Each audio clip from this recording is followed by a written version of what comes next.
High guys, welcome back to our new blog. It's me Ankit. Guys, तुम्हाला आपले शिमग्याचे blog आवडतात ना? सगळे ब्लॉग बघितले शिमग्याचे? आवडले असतील तर मला कमेंट करून सांगा. तर गाईज, आपण ह्या ब्लॉगमध्ये आपण एक हिस्टॉरिक प्लेसला व्हिजिट देणार आहोत. कोणती हिस्टॉरिक प्लेस? आपल्या घराच्या इथून, म्हणजे आपल्या गावच्या घरातून ती जागा आहे 30 to 35 किलोमीटरवरती. 30 to 45 मिनिट्समध्ये आपण पोहोचू. तिकडे आपण जात आहोत संगमेश्वर कसबा येथे. तर कसबा बोलल्यावरती तुम्हाला समजलं असेल की आपण कुठे जाणार आहोत. तर आपण जाणार आहोत सरदेसाई वाडा कोणता? जिकडे आपल्या छत्रपती संभाजी महाराजांना पकडलं होतं तो वाडा. तिकडे एक मंदिर पण आहे भैरी भवानीचं. त्या आपण भैरी भवानी मंदिरात पण जाऊ आणि तो वाडा पण एक्सप्लोर करू. लास्ट टाइम पण मी गेलेलो, गेल्या वर्षी पण आम्ही ह्याच टायमाला गेलो जेव्हा होळीमध्ये आलेलो. पण तेव्हा तो आम्ही वाडा एक्सप्लोर नव्हता केला पूर्ण. त्याच्या मागे छोटी मोठे काही वास्तू आहेत ते एक्सप्लोर नव्हते केले. तर ह्या ब्लॉगमध्ये म्हणजे आज आम्ही ते पण एक्सप्लोर करणार आहोत. तर तुम्हाला ह्या ब्लॉगमध्ये पूर्ण दिसेल तो वाडा, त्याच्या आजूबाजूचा परिसर, ते भैरी भवानी मंदिर पण मी तुम्हाला दाखवेन. ओके, तर हा ब्लॉग पण लास्टमध्ये नक्की बघा. आणि तुम्ही आपल्या चॅनल नवीन असाल तर काय प्लीज चॅनलला सबस्क्राईब करायला विसरू नका. आपण थोड्याच वेळात निघणार आहोत. मम्मी पप्पा येतात रेडी होऊन.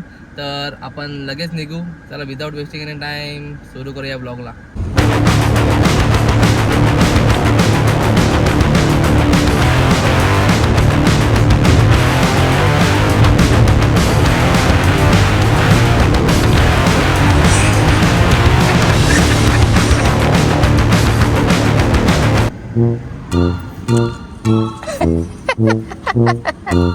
कशी पेप्सी खाते लहान मुलांसारखी.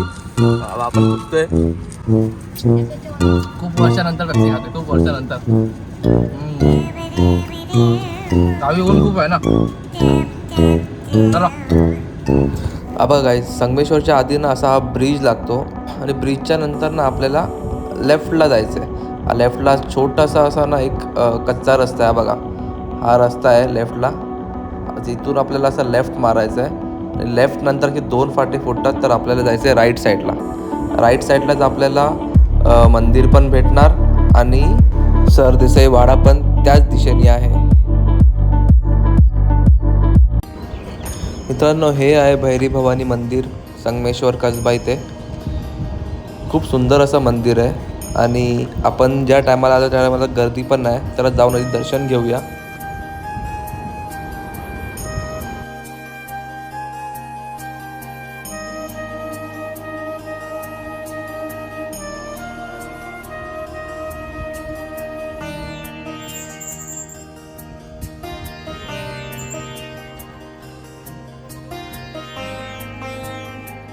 सुंदर असं मंदिर आहे हे बघा. जर तुम्ही कधी इथे याचा प्लॅन करत असाल तर या मंदिराला पण नक्की व्हिजिट द्या. मस्त मंदिर आहे बघा.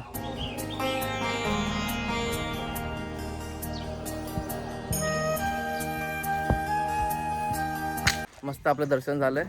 आपण 4 वाजता आलो, गर्दी वगैरे काही नव्हती. तर इथून आता थोड्याच पुढे तो सरदेसाई वाडा आहे, तिकडे तुम्हाला लगेच घेऊन जातो. चला. वाड्याच्या दिशेने जायच्या आधीच आपल्याला छत्रपती संभाजी महाराजांचा पुतळा दिसतो. छत्रपती संभाजी महाराज हे केवळ राजा नव्हते, ते होते धैर्याचं प्रतीक, अखंड स्वाभिमानाचं प्रतीक, हिंदवी स्वराज्याच्या ज्योतीला प्रज्वलित ठेवणारा तेजस्वी सूर्य. त्यांच्या रक्ताचा प्रत्येक थेंब ओढत होता, स्वराज्य माझं धर्म आहे आणि धर्मासाठी मरण हेच माझं कर्तव्य. आजही त्यांचं नाव घेतलं की अंगात शौर्य संचारतं, डोळ्यात अभिमान दाटतो आणि छाती अभिमानाने ताठ होते.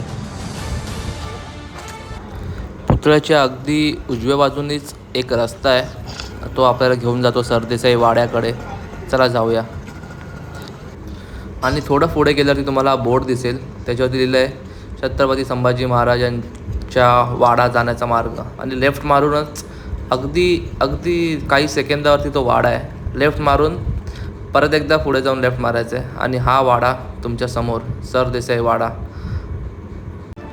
ही फक्त एक वास्तू नाही, तर ही आहे इतिहासाची जिवंत साक्ष. याच ठिकाणी छत्रपती संभाजी महाराजांना 1 फेब्रुवारी 1689 साली धोक्याने पकडलं होतं. ही कथा आहे पराक्रमाची, ही कथा आहे त्यागाची, ही कथा आहे एका ज्वलंत सिंहाची, ही कथा आहे छत्रपती संभाजी महाराजांची. 1 फेब्रुवारी 1689. कोकणातील निसर्ग शांत होता, पण इतिहास एका वादळाची चाहूल देत होता.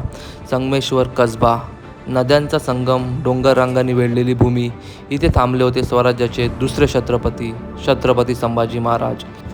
औरंगजेबाचा सरदार मुकरब खान संधीच्या शोधात होता आणि अचानक मुघल सैन्याने संगमेश्वराला वेढा घातला. संख्या कमी पण धैर्य अफाट. महाराजांनी तलवार उपसली आणि रणांगण पेटलं. शूरपणे लढत असतानाच महाराजांना जखमी अवस्थेत पकडण्यात आलं. शत्रूला वाटलं की आता स्वराज्य संपेल, पण त्यांना ठाऊक नव्हतं की शरीर कैद करता येतं पण विचार नाही. पुढे झाले त्यांच्यावरती अमानुष अत्याचार, अकल्पनीय छळ, पण धर्मांतराचा प्रस्ताव त्यांनी ठामपणे नाकारला. त्या वेदनेच्या क्षणीही संभाजी महाराजांच्या डोळ्यात भीती नव्हती, होता फक्त स्वराज्याचा अभिमान. संगमेश्वराच्या त्या भूमीत आजही इतिहास कुजबुजतो. धर्मासाठी जगणं महान, पण धर्मासाठी मरण अमरत्व आहे. आज आपण त्या भूमीला वंदन करूया आणि त्या बलिदानाला नमन करूया. आणि मित्रांनो, तुम्हाला माहीत आहे की नाही माहीत नाही, पण छत्रपती संभाजी महाराजांचा बलिदान मास चालू आहे. छत्रपती धर्मवीर संभाजी महाराज की जय.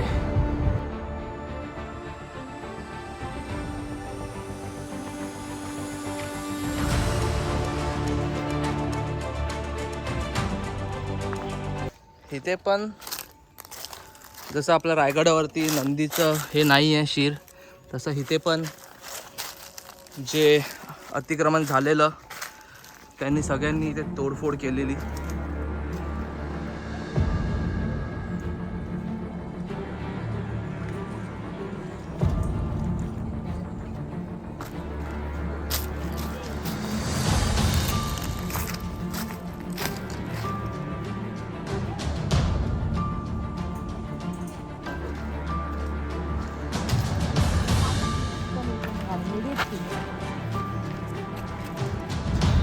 हे जुने स्ट्रक्चर, हे जुने वास्तू आजही तशाच उभ्या आहेत आणि आपल्याला इतिहास सांगतायत. आणि हे सगळं बघून मित्रांनो हेच समजतं की ही लढाई फक्त धर्माचीच होती.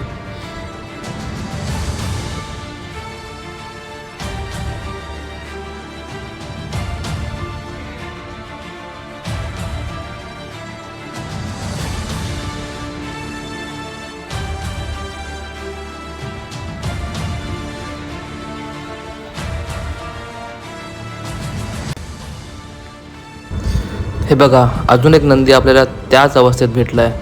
हे सगळं बघून एवढा राग येतोय ना, एवढा राग येतो ना गाईज, म्हणजे सांगू नाही शकत मित्रांनो, एवढा राग येतोय.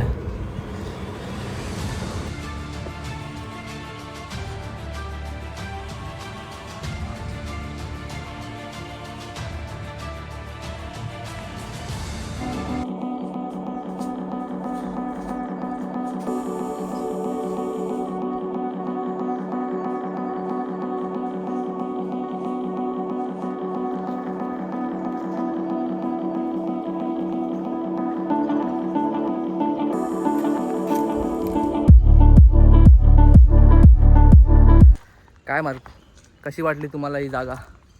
आपण लास्ट टाईम आलेलो तेव्हा इथे नव्हतो आलो, बट आता हे एक्सप्लोर केलं तर अक्षरशः म्हणजे काय म्हणजे वर्ड्स नाही ते सगळं बोलायला. बघा ना, तुम्हीच बघा ही आपली वास्तू. त्या नंदीकडे बघून तुम्ही काय बोलाल? जसं रायगडावरती अतिक्रमण झाले तर रायगडावरचं आपलं जगदीश्वरचं जसं नंदी होतं तसंच इथे नंदीचं तोंड नाही आहे. म्हणजे अंगावरती काटा आणि डोळ्यात पाणी गाईज येतंच यार इथे आल्यावरती, माहीत नाही का? बघा तुम्ही काय सुंदर अशी वास्तू आहे. बघा तुम्ही कशी वाटली तुम्हाला ही जागा, मला कमेंट करून सांगा. गाईज निघूया.